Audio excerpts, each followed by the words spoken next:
Hey gang, Aaron Fisher here with another episode of the Card Magic Minute. This is my chance to share with you some of the invaluable lessons about card magic that my students are learning every week when they study with me during the course of the online training program.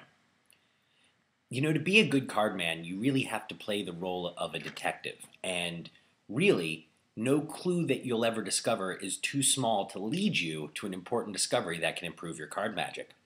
I was reminded about this a couple weeks ago from a new student of mine named Jimmy, and we were working together on the idea of taking the cards from a dealing position and moving them to overhand shuffle position.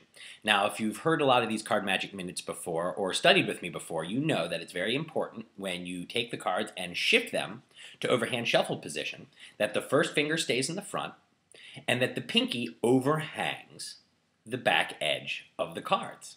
Now, when Jimmy went home and started to work on this, he found, quite naturally, that everything worked out fine, except that his pinky was on the bottom of the deck.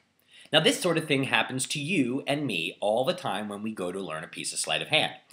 It's a lot like when you have your friend take apart your car and put it back together in your driveway, and then the car's fine and supposedly everything works, but there's a few pieces lying on the ground, and you go, well, I didn't need those. And you always laugh because you go, well, the car drives properly, but what are those missing pieces really there for? Perhaps, maybe at some crucial moment that we don't know, the car's just going to fall apart in the middle of the road because there's a couple pieces missing.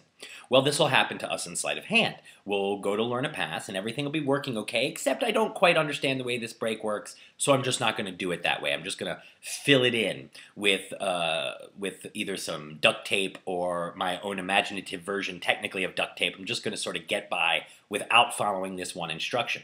Now, when you've got books like Erdnase or another classic in magic, that can cause a serious problem, because it's like leaving pieces out of the car on the side of the road.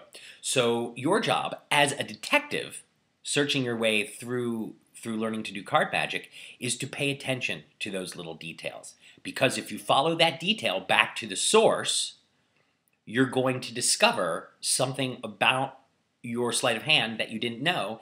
And dollars to donuts, if you're learning from a book that was written carefully by a person that cares about teaching magic, that clue is going to lead you not only to something that's going to transform your technique, but in a way that's actually going to lead to a quantifiably different result from the perspective of your audience. So with regard to my student Jimmy, what we discovered is that the cards were a little back in his hand and probably resting in his palm, which is a normal way for regular people to hold cards, but for us, it's not that useful. We like to hold our cards forward in the hand and not really in the palm, where your cards would be upper or higher or lower depending on how big your hands are.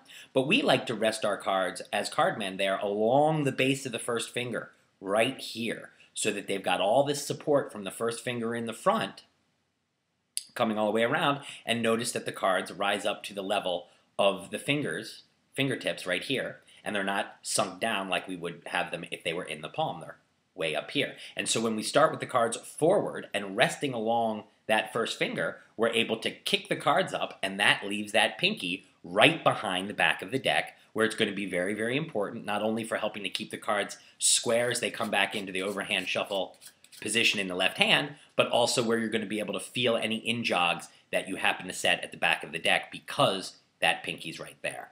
So that's just one example about how following one little inconsistency, one difference between what you see in your hands and what you saw on the tape or read in the book, following that inconsistency all the way back to its source will, 9 times out of 10, if not more, lead you to a really wonderful answer that will actually open things up and help you achieve more with less effort in front of your actual audiences. Now, that's today's Card Magic Minute, and I truly do hope you enjoyed it. If the things we're talking about make sense to you and you want to hear more, you're probably a very good candidate to study with me online. So go to aaronfishermagic.com/coaching.htm and fill out a free student profile. That'll tell me more about you, more about your magic, and help me do my job, which is to create a safe space for you to learn about card magic, become a real card man, and achieve your goals in magic faster and with more fun than you ever thought possible. My name is Aaron Fisher. You can email me. I'm Aaron, at AaronFisherMagic.com. You can follow me on Twitter at AaronFisherCard, and you can reach me on Facebook at Facebook.com/AaronFisher. And if you want to be my friend, just drop me an email, and we will scoot you to the front of the line and get you involved in that system. Thank you so much for watching, and we will see you really soon.